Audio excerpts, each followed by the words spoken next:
Neste momento eu podia estar lendo, eu podia estar jogando, eu podia estar comendo, mas não. Eu estou editando vídeo para vocês, para postar no canal, porque gravar e editar às vezes dá uma preguiça, mas editando vídeo aqui. Depois que eu terminar de editar, vamos merendar, porque ninguém é de ferro, e depois começaremos a leitura de Tubarão. Até agora tivemos 4 mordidas.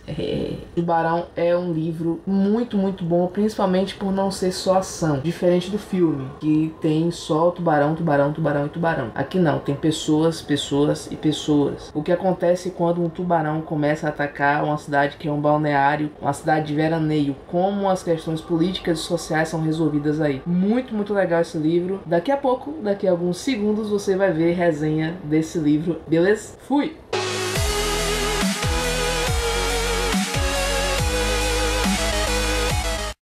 Pessoas, tudo bem com vocês? Eu sou Laís Lima, você está no Boards e Books e vamos a mais um update da Maratona Literária de Inverno 2015. Esse update vai ser sobre a segunda semana de maratona, só que esse vídeo aqui vai ser específico da opinião de leitura de um dos livros que eu li nessa maratona. Eu consegui ler aquilo que eu propus pra mim nessa maratona, apesar de que eu poderia ter lido mais. Eu fiquei muito tempo também no YouTube, no Facebook também, entendeu? Então assim, eu poderia ter lido mais, confesso. Eu consegui ler o livro Contos Macabros, do Clayton, e eu só quero chamar o livro de Contos Macabros, mas é Mini Contos Macabros, e foi um autor que ele mandou pra mim esse conto, é uma parceria que a gente tá tendo aí com o Clayton. Ele mandou pra mim tanto o Mini Contos Macabros, como outro conto que eu vou ler depois, não deu tempo de eu ler essa semana. Eu vou fazer um vídeo especial de leitura desse livro aqui, que é terror, apesar de não ser um terror ávido como eu achei que iria ser. Eu achei que ia ficar com medo, porque eu sou cagona pra essas coisas, mas eu li ele numa boa. É um terror legal, mas eu achei leve, mais leve do que o que eu achei que iria ser o livro Mini Contos Macabros. Mas eu vou fazer um vídeo específico sobre ele. E eu também vou fazer um vídeo específico sobre Mr. Punch, que eu também li. Essa HQ é maravilhosa, o traço dela é meio sombrio, mas eu achei muito legal. Essa aqui foi ilustrada pelo Dave McQueen, que sempre trabalha com Neil Gaiman, é um dos ilustradores que mais faz ilustrações junto com o roteiro do Neil Gaiman. Dave McQueen também está sendo um dos meus ilustradores preferidos para quem tá iniciando no mundo das HQs, tá, gente? Não leve em consideração que eu não li tanta HQ assim. É uma ilustração que condiz com a história de Mr. Punch, mas eu não vou falar, eu tô aqui falando da HQ, não é pra eu falar, porque eu vou fazer um vídeo específico sobre Mr. Punch também no projeto Lendo Neil Gaiman. Mas vamos direto, rápido, falar sobre Tubarão. Eu já inicio o vídeo já recomendando esse livro pra vocês, tanto pra quem assistiu o filme Tubarão, como pra quem ainda não assistiu, se há que alguém nessa terra ainda não assistiu Tubarão. Essa minha edição aqui de Tubarão do Peter Franklin é a edição da Dark Side de capa dura. Ela tem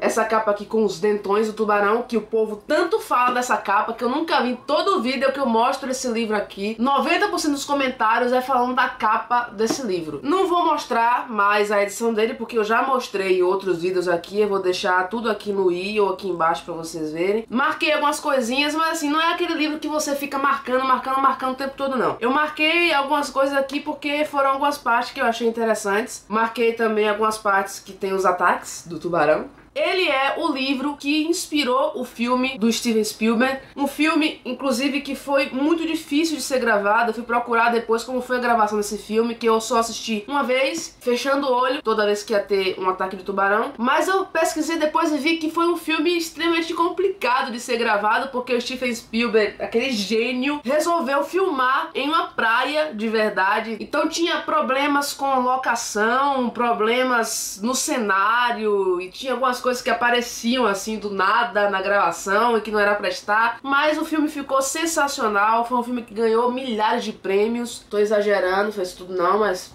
né? Na introdução, que é uma introdução desse livro aqui feita pelo Peter, ele conta um pouco como foi a produção do livro e como foi que ele foi convidado para fazer a produção cinematográfica também do filme Tubarão. E o pessoal que foi fazer o filme, né, que foi programar o filme, falou com ele que era para ele cortar toda a parte de romance, toda a parte de máfia, toda a parte dramática que ia tirar a atenção dos espectadores do filme para o Tubarão. Como assim máfia, romance, drama? É isso que tem aqui em Tubarão. Esse livro aqui se diferencia do filme porque ele não é só sobre o tubarão. Inclusive, o tubarão nesse livro, ele é um personagem secundário, ele não é o protagonista da história. Enquanto lá no filme Tubarão, o peixe de quase ou mais, acho que é mais de 6 metros de comprimento, é o personagem principal e ele que tá sendo caçado o filme inteiro. O filme foca muito na caça ao tubarão, em como eles vão capturar ele, como eles vão descobrir onde ele tá e os ataques que estão ocorrendo naquela área da praia, enfim. Enquanto o filme trata sobre tubarão, no livro o peixe é um personagem secundário, é como se fosse um pano de fundo para a história que realmente é contada aqui. Tubarão conta a história de Emmett, que é uma cidade de veraneio, né, um balneário que a gente chama, é uma cidade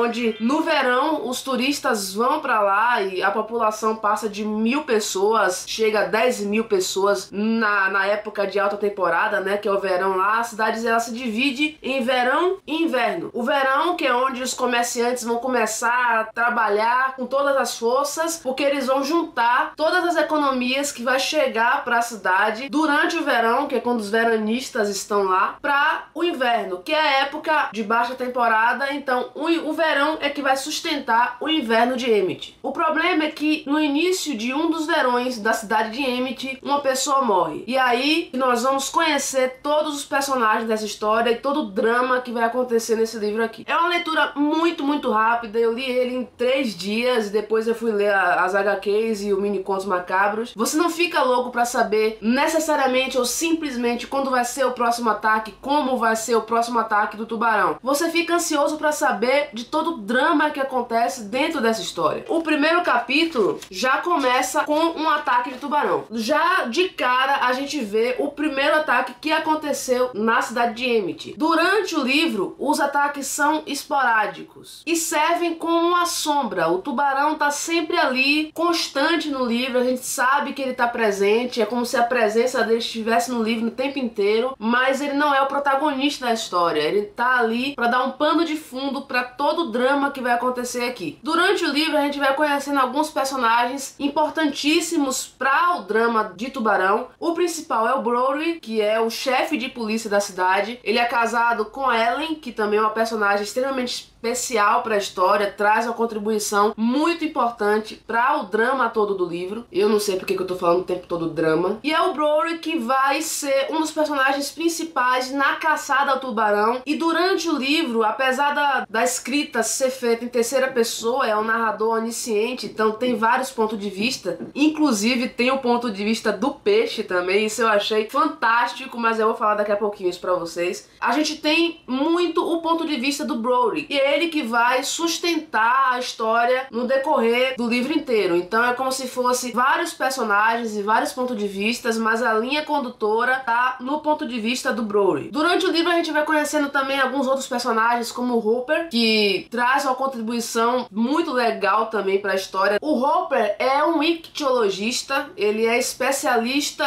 ele é um biólogo, especialista em espécies marinhas, especialista em espécies, Laís. Ele é um especialista em peixes e principalmente em tubarões. Então o lance dele é pesquisar sobre tubarão, é ver tubarão, catalogar tubarão, enfim. A gente vai conhecer também o Quint, que é um dos 3 que vão caçar o tubarão de fato. Isso aparece lá na terceira parte, não é nenhum spoiler porque tem a caça do tubarão. O Quint, ele é um bambambam na caça de peixes. Então ele já trabalhou muito para outras pessoas, caçando tubarões em outras cidades e sabendo como como é a distribuição dos peixes nas regiões. Então ele, junto com o Hopper, vão formar essa dupla aí de especialistas, entre aspas, na caça do tubarão. E a gente conhece também, eu tô falando aqui de alguns personagens principais, mas existem outros na história, mas a gente vai conhecer também o Vaughan, que é o prefeito da cidade. Ele é o camarada mais rico, né, de Emmett. Ele é da alta sociedade e ele tem os negócios meio obscuros que vão sendo revelados aos poucos pra gente no meio do livro. É uma das partes mais interessantes do livro e que mais se diferenciam do filme, porque isso não tem lá. O Brody, que é o chefe de polícia, a única coisa que ele pode fazer quando ele soube do ataque dos tubarões e que esses ataques não foram isolados, não teve um ataque só, que é aquele que a gente vê no início do livro, a única coisa que ele se sente obrigado a fazer é fechar as praias. Só que aí ele começa a enfrentar uma pressão psicológica muito tensa, tanto do prefeito da cidade, como dos próprios comerciantes e das próprias dos próprios figurões lá da cidade de Emmett. Cara, se ele fechar as praias, ninguém mais vai pra lá, pra Emmett, e a cidade vai quebrar. Tem outra situação aqui também, além das questões políticas e sociais de Emmett, que acontece aqui no meio do livro, que também se diferencia do filme, porque no filme não tem isso, necessariamente essa situação em especial, que tem a ver com a esposa do Brody, e é nessa situação, nessa parte dramática do livro, que ela se impõe como uma das personagens principais e que gera uma situação ali no meio, na relação entre os personagens, que se distancia um pouco da caça ao tubarão. A gente até esquece um pouco do tubarão nessas partes da história, que foi uma cena, uma situação que quando eu li, eu falei, pra que o Peter colocar isso nesse livro? Não tem nada a ver, assim,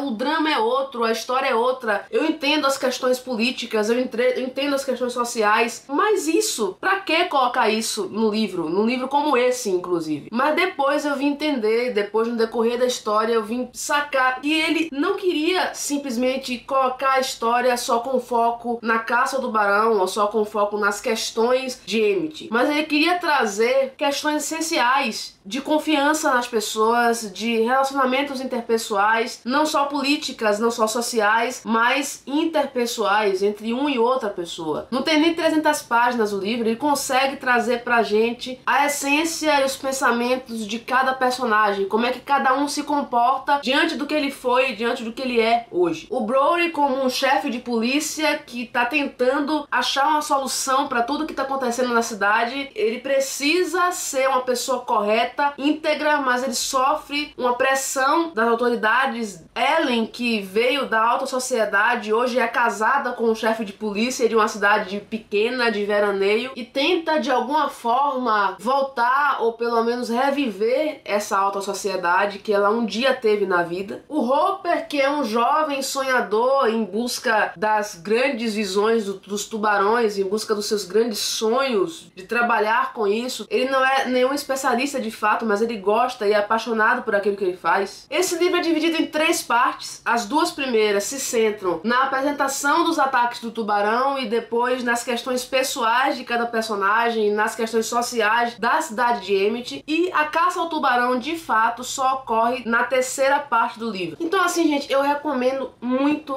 a leitura de Tubarão. Foi um livro que eu li muito rápido e não é um livro que ele trata apenas sobre um ponto específico, assim como o filme traz. O filme tem uma linguagem cinematográfica muito forte ali presente, que precisa ser um filme de ação, que precisa atrair o espectador. No livro não, no livro você tem tempo de pensar nas coisas humanas, de pensar nas questões sociais, de pensar nas questões políticas que o Peter vai trazer aqui. Quem mora em cidades litorâneas como eu aqui em Salvador, que tem boa parte da sua economia vinda dos turistas, vinda do veraneio, vinda dos pontos turísticos, vinda das praias. Salvador ainda é uma capital, então ela tem outras formas de subsistência, entre aspas. Mas uma cidade como Emmett, que é uma cidade pequena, de interior, com apenas 1000 habitantes, sobrevive do verão. Você imagina um tubarão atrapalhando esse bendito verão. Então isso, pessoas, recomendadíssimo, tanto para quem viu o filme, quer ver algo além do filme. Essa edição aqui é de capa dura, mas a edição de brochura também tá linda, linda, linda. A Dark Side, eu sempre falo da Dark Side aqui. Gente, a Dark Side é muito amor, porque tanto a edição de capa dura como a edição de brochura desse livro estão lindíssimas. É isso, pessoal. Se você gostou desse vídeo, dá um joinha aqui embaixo, aperta aquela mãozinha que tá ali embaixo assim. Se inscreve aqui embaixo também nesse botãozinho vermelho que tá aqui. Comenta aqui embaixo também se você já leu Tubarão ou se você quer ler e quer que eu esclareça mais alguma coisa pra você. Vou ter o maior prazer de conversar com você aqui embaixo. Um abraço, pessoas, que Deus te abençoe e fica na paz. Tchau! O nome dessa tag de hoje é 10 perguntas literárias. Eu fui tagueada pelo Renan Nunes do Renan's Books. Eu vou deixar o canal dele aqui embaixo e vou deixar também o canal do pessoal que criou a tag.